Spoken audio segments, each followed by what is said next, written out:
Mikeala Reid was 16 when her father passed away. She would always miss his sailing lessons at dawn, his colorful yet inedible tacos, and his warm, contagious laughter. She felt like she was paddling in a vast, storm-black ocean, each rolling wave submerging her, drifting in painful darkness, but resiliently, with love and care. She made her way back to shore, well surrounded and supported by her friends. Mikeala put the past behind her and looked at life in a new light. She was excited to try new things and discovered storytelling as an outlet. Her friends liked her stories of daunting danger and hard-earned survival. She read horror stories more and more, savoring the powerful, heart-pounding escapism it provided.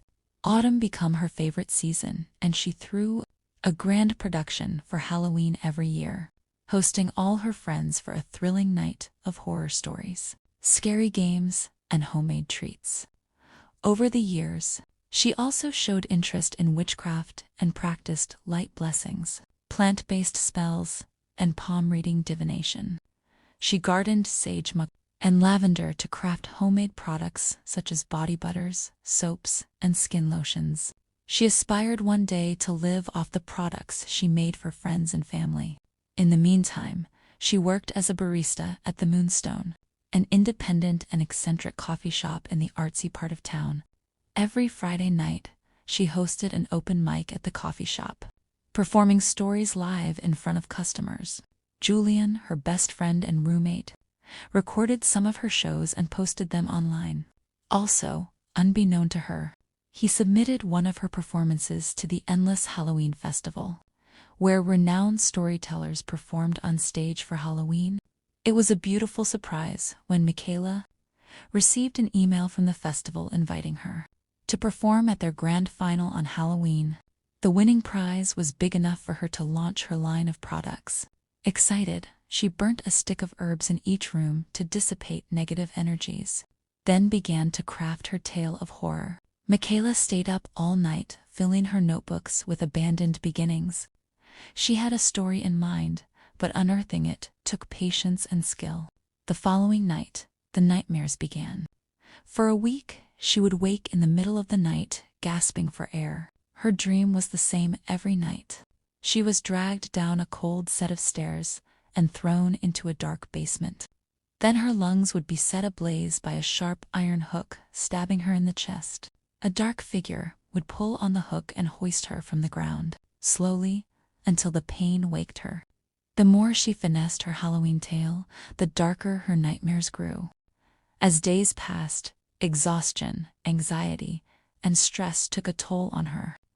Often distracted, her coffees at the Moonstone were rushed, acrid, or going to the wrong customer. She no longer blessed the coffee beans in the morning, nor looked for omens in the leftover coffee grains. Her energy was low, and her magic felt drained. When she woke up screaming one night, she had had enough. She asked Julian to watch her while she slept and record anything unusual. Julian agreed and started recording while Mikeala lay on her bed. Minutes later, her fingers began to twitch, then her toes. Her breath became labored. Then Julian stared in shock as Mikeala slowly rose in the air, levitating over her bed.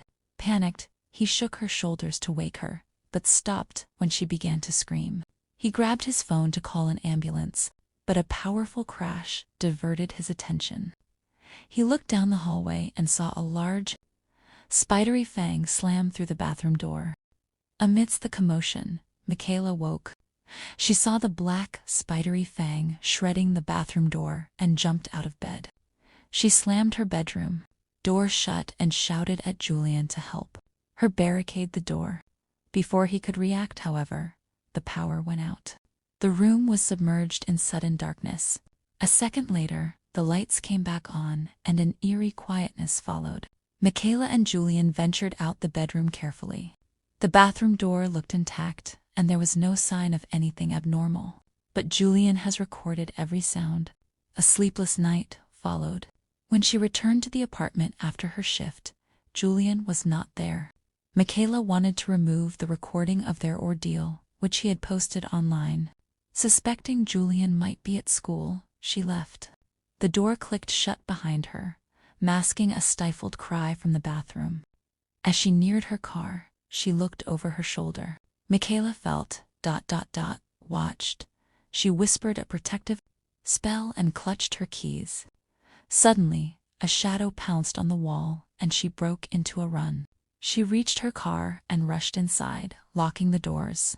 Breathing hard, she looked through the windows. No one was there. Perhaps it was her nerves playing tricks on her.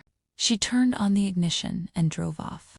The next day, Julian was still nowhere to be found. Mikeala had contacted everyone they knew. She looked for him all day and waited for him all night.